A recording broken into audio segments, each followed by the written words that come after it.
Hi, this is Heffy Wheeler from HX Hair and OSMO. So I have been so damn bored on lockdown, I decided to order a real cheapo blockhead. So what I'm going to do is I'm going to bleach this up and do some kind of vibrant transformation. So far I have no idea what I'm going to do yet, but I feel like this is really going to reflect the challenges that we sometimes face in the salon when we have a client that comes in, they've been box dyeing their hair with God knows what, and they want some sort of vibrant result. So what I'm going to do is go ahead now and do the bleach, and then we'll go from there. So here is my very glamorous client for today. This is the block. I'm going to give her a good cut and I'm going to bleach her up and see what happens.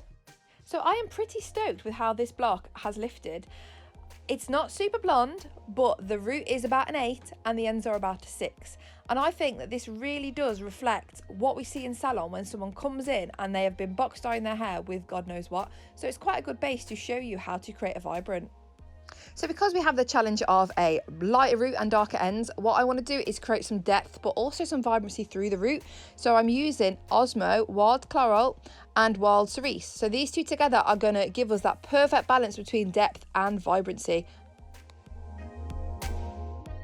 So I'm just going to go ahead now and apply a full head root.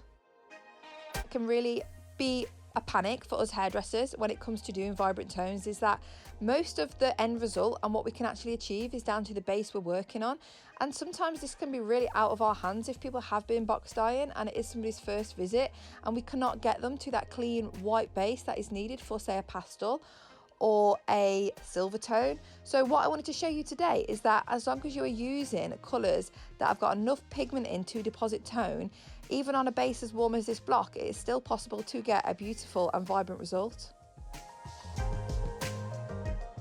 I find that before starting this sort of colour process as well, it's really important that we manage our clients' expectations, especially when they are coming in with a darker box dye.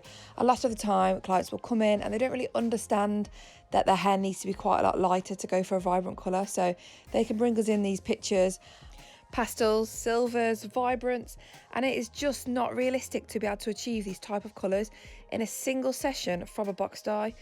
It can take multiple sessions to reach clients' dreams. So I find that before I even start my lightening process, I will discuss the possible outcomes with my client and I'll really try to explain to them how the process works when it comes to this type of colour correction. And I always under promise. So I will give my client the worst case scenario for their hair. So for example, this blockhead that I've just bleached, if this would have been a client with their hair being so dark, I would have said, look, you know, I think that in reality we'll be looking at maybe a medium brown. I might be able to get some dark red in there if we're lucky. So once my client is happy to move forward with that worst case scenario in mind, anything else that I can give them building up on that is a bonus. So if their head does miraculously lift and I can get their end result, they're just going to be more stoked. But if not, and they just get that dark red that I've told them is achievable, it's a stepping stone to get where they want to be. So I've now finished my root application and you can see that this is starting to deposit and we're starting to get that depth exactly how I wanted it to work. So it's literally looking beautiful. You can see here that we've got that sort of burgundy tone with that pink that I've added to it. So next step is to start blending this down. So what I'm going to do is start from the top here, take my 2 fingers between the hair near the root and simply slide it down. So this is why your root application is really important, because if you don't apply enough product when you're doing the root, you simply don't have enough colour to work down into your blend. So it's really important that you make sure that you are quite heavy with your application of your vibrant through the root.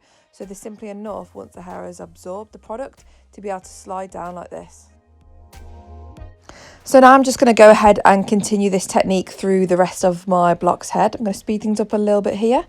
You're going to have to excuse the face of my block. I promise I don't do this to all my clients. So as you can see now, the root is all blended down and already the ends actually look better because we've not got the contrast of the lighter root and the darker ends anymore. So now I need to figure out what we're going to do with these ends.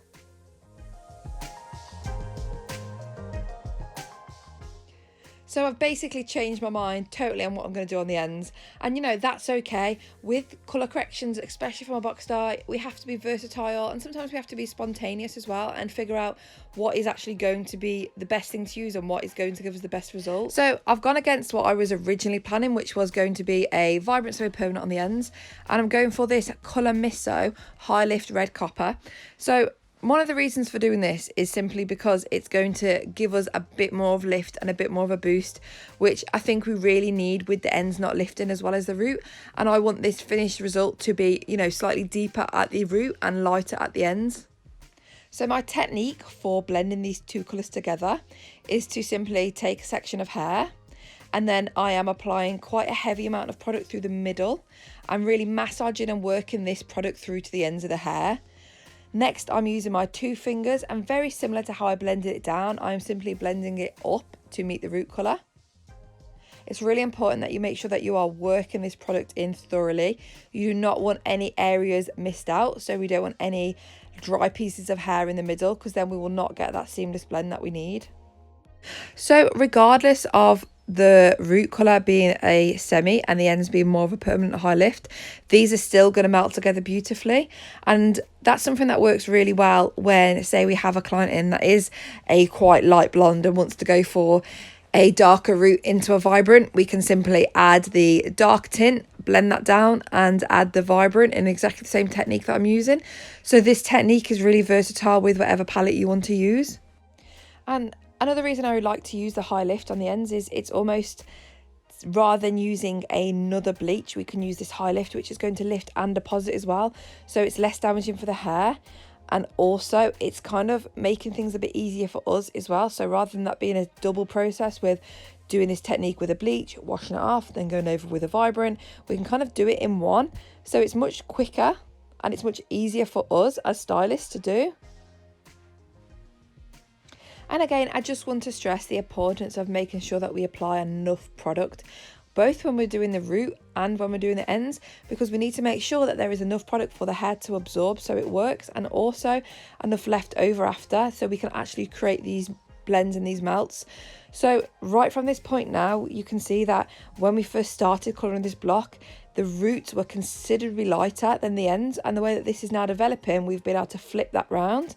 So now the root is a deeper colour and the ends are more vibrant and lighter. So I'm really pleased with how this is developing. Obviously, with it being a blockhead as well, you never know what you're going to get. It's either going to dye or it's going to fry. So luckily this one seems to be dyeing. So I'm just going to speed things up a little bit here, continue with my blend.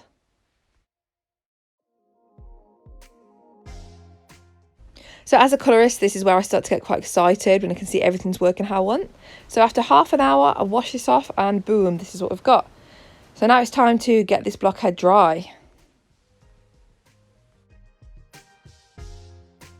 I've dried off a little bit to check, and I'm really happy with how this is looking. I don't think we need to do any more work, so I'm going to go ahead and get her all over dry. So the last 3 to 4 years have really showed us that vibrant hair is not just a fad. This trend is stuck around and is going to continue to stick around and become more and more mainstream and more popular.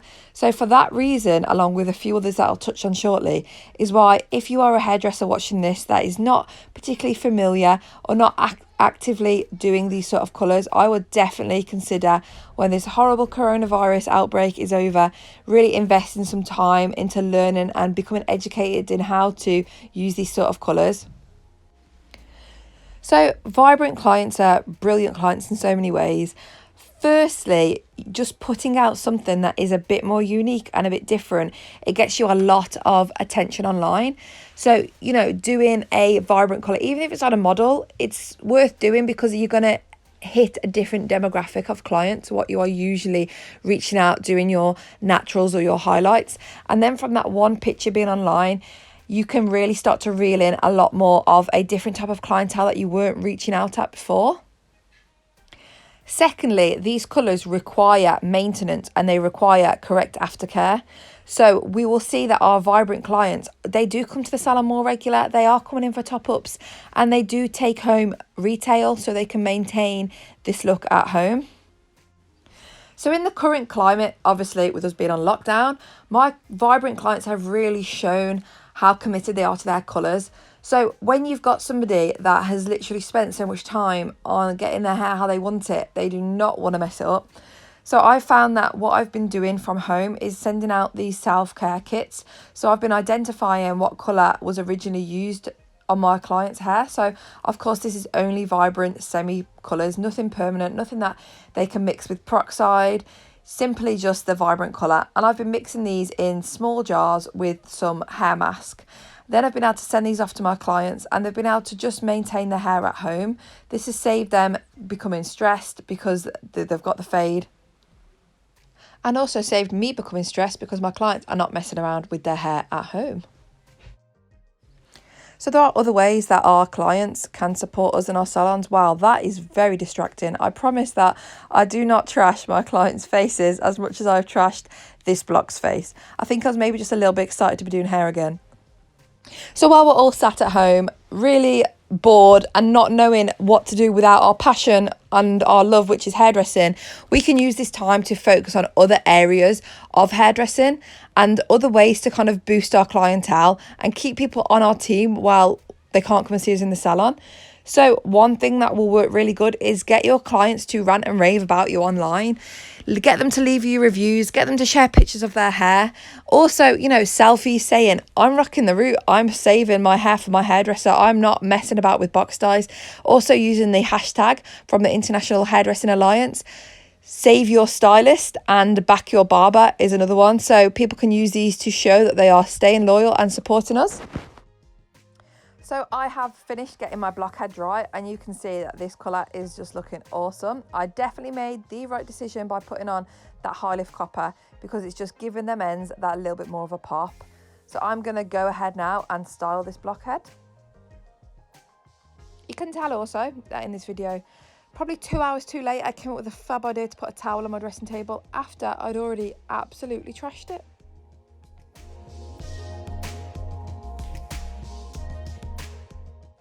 So as you can see, we are all done and I am super stoked with the result that we've got, considering that this block started as a base 4. And I think that you will agree the technique that I've used is a really simple, easy technique. It doesn't have to be too hard. It doesn't have to be too overcomplicated to create a beautiful result. Thank you for watching this little video. Make sure that you stay home and that you stay safe.